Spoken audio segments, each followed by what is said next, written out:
Hai besties, welcome back to No Cap. throw the nonsense. Kok pakai tangan kiri? Balik lagi bersama gua, Vio. Dan gue Amel. Oke, gimana Mel? By the way nih Vi, tadi gue baru aja ngeliat data dari katadata.co.id. Kalau lebih dari 2.300 kasus pelecehan seksual yang terjadi pada tahun 2021 nih Vi. Kalau menurut Komnas Perempuan Mel, itu tercatat pada periode 2017 sampai 2021 ada sebanyak 35 kasus pelecehan seksual di perguruan tinggi Mel. Jadi kalau menurut lu, cap or no cap, kalau misalnya di setiap kampus itu pasti ada kasus pelecehan seksual? Sebenarnya kalau pertanyaan lo kayak gitu gue kurang tahu ya Mel, karena gue nggak merasakan secara langsung nih Mel. Gimana kalau kita ngobrol sama orang yang lebih paham Mel? Boleh tuh, langsung kali ya? Langsung kali ya? Cus!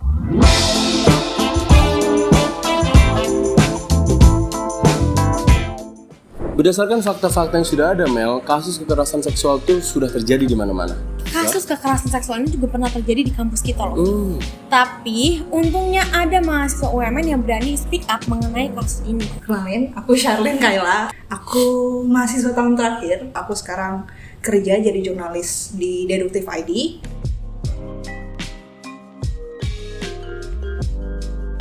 Gara-gara nonton Spotlight juga nih, pada akhirnya terinspirasi lah untuk kayaknya ya bukan cuma di UGM, bukan cuma di kampus-kampus yang diliput sama teman-teman nama baik kampus gitu. Pasti di kampus kita juga pasti ada. Tapi mungkin teman-teman korban belum berani untuk bicara aja. Aku ingat banget waktu itu 2018 akhir apa 2019 awal gitu muncul idenya, karena ada salah satu temanku itu cerita bahwa dia diintipin di toilet gitu, tapi dia nggak yakin sebenarnya gue diintipin apa enggak ya gitu, cuma dia merasa diintip gitu kan. Terus aku mikir gitu kayaknya bukan cuma dia deh, pasti ada teman-teman lain gitu. Suuzon aja kan sebagai jurnalis, pasti kayak modal kita kan suuzon gitu.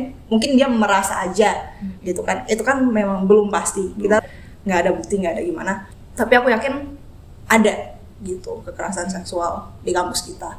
Cuma memang dengan sistem kampus yang waktu itu seperti itu, pada belum berani untuk ngomong. Tidak dapat dipungkiri kalau nggak semua orang tuh mau angkat bicara mengenai kekerasan seksual ini nih Vi. Iya, dan sekarang ini mulai banyak sekali orang-orang tuh yang berani menyuarakan tentang topik ini Mel di media massa.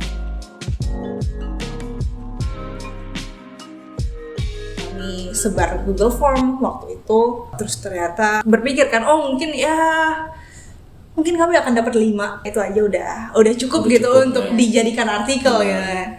Tapi kami buka beberapa hari, wah yang datang 15, 16 gitu kan, banyak.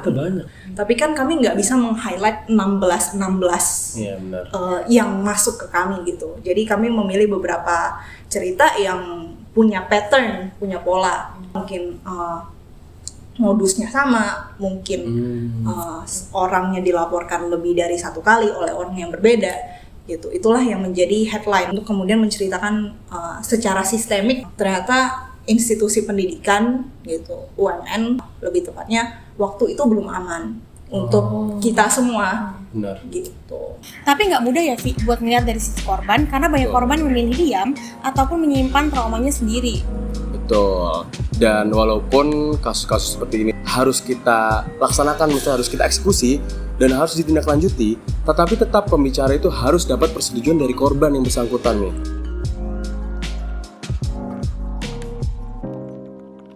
Waktu itu teman-teman yang kami wawancarai, mereka belum lapor. Pas ditanya kenapa belum lapor, ada yang bilang nggak tahu mau lapor kemana. Padahal setelah kami telusuri ternyata ada gitu, ada caranya untuk lapor kan waktu itu lewat student support, kemudian ke dewan etik dan segala macam. Cuma memang panjang dan melelahkan gitulah istilahnya. Kami tanyalah ke mereka, ada beberapa yang pingin bisa diadili gitu, mendapatkan keadilan. Ada juga yang ya gue cuma pengen cerita aja gitu. Ada yang waktu itu bilang sebenarnya pingin dosen yang nggak ngajar lagi sih. Tapi semakin lama tuh banyak banget loh yang makin menyuarakan mengenai kasus ini Vi. Dan platformnya juga banyak nih, ada yang melalui artikel, Instagram, atau media sosial lainnya. Dan hal-hal seperti ini Mel, itu tuh menimbulkan banyak dampak. Kita bisa membuat orang-orang tuh lebih aware akan masalah seperti ini. Dan kita juga bisa menolong orang-orang yang memang membutuhkan. Dan masih banyak lagi hal lain.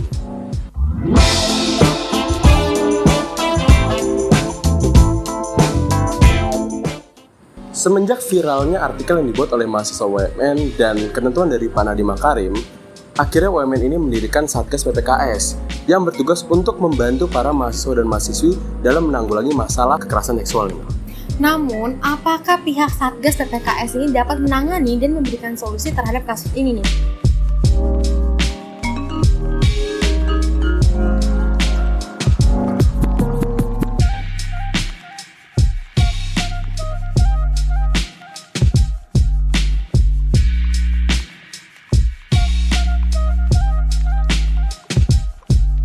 Pelecehan seksual ini tuh bisa terjadi mana aja loh, Vi.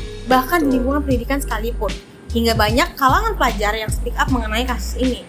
Betul, sayang sekali ya Mel, dan sangat prihatin. Ternyata tempat yang seharusnya menjadi lingkungan yang sehat dan aman malah menjadi salah satu tempat tertinggi terjadinya kasus kekerasan seksual. Dan fasilitas semacam Satgas PPKS ini tentu sangat membantu mahasiswa dan mahasiswi di sini ya Mel ya. Kalau dari kesimpulan yang gue ambil dengan adanya Satgas PPKS di kampus-kampus, ini tuh semakin memudahkan bagi para penyintas kalau misalnya mereka mau membuat laporan kasus kekerasan seksual ini. Betul, dan lingkungan pendidikan ini ternyata sudah berani mengambil tindakan Mel dengan mengeluarkan para pelaku kekerasan seksual tersebut.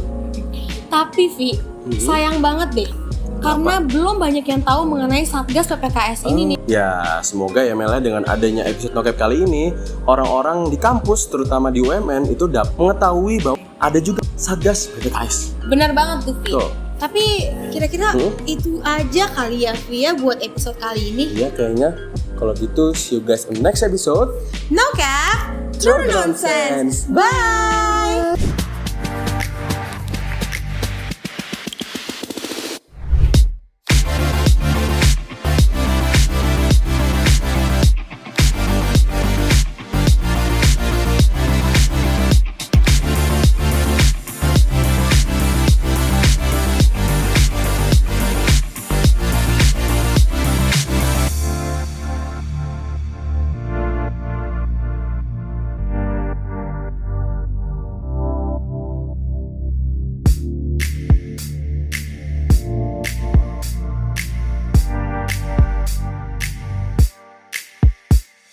Kasus yang tidak marak-maraknya di sosial media. Tau gak sih salah satu misteri terbesar yang ada di dunia? Akhirnya teori-teori mulai bermunculan.